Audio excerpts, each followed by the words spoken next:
குலத்தவரை பார்த்து சொல்லுவான் நம்ம ஆண்ட பரம்பரை, நம்ம ஜாதி பெருசுன்னு சொல்லுவான். இந்த பக்கத்தில் போய் யாதவற்றை போய் சொல்லுவான். இந்த ஜாதி பெருமை என்று இன்றைக்கு தமிழ்நாட்டில் புதிதாக பேச ஆரம்பித்திருப்பது பாஜகவினுடைய சதி செயல்.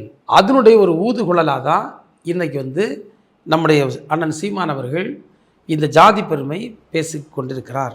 இந்த ஜாதி பெருமையெல்லாம் நம்ம தூக்கி வெளியே வைக்கணும். ஜாதி என்ற கட்டமைப்பில் நம்மளை கொண்டு அந்த அடிமைத்தனத்தை கட்டமைத்தது.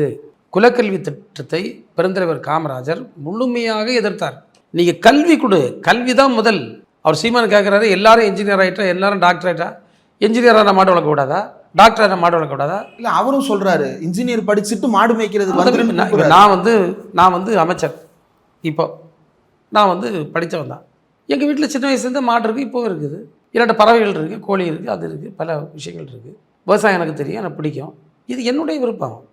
யாருமே இப்போ திமுக நீ விவசாயம் செய்யாதுன்னு சொல்லுதா? விவசாயமே நீ செய்ப்பா, படிச்சுட்டு செய். இன்னைக்கு லேட்டஸ்ட் டெக்னாலஜி நீ கொண்டு போ. எந்த தொழிலையும் சிறுமைப்படுத்துவது திமுகவுடைய நோக்கம் அல்ல. கல்வி கொடுப்பது என்பது இல்லை, எல்லா தொழிலையும் டெக்னாலஜி இருக்குது. சாணி எழுறதுக்கு எதுக்கு படிப்புன்னு கேட்குறாரு சார். அதனால மனுஸ்மிருதி உள்ளடக்கி இருக்கக்கூடிய சனாதனம் என்று நாங்கள் குற்றம் சாட்டோம். அதுதான் இல்லை, படிக்காதவங்களை அக்காமடேட் பண்ணுறதுக்கு அது ஒரு ஸ்கீம்ன்றாரு. இதுதான் அவருடைய எண்ணம்.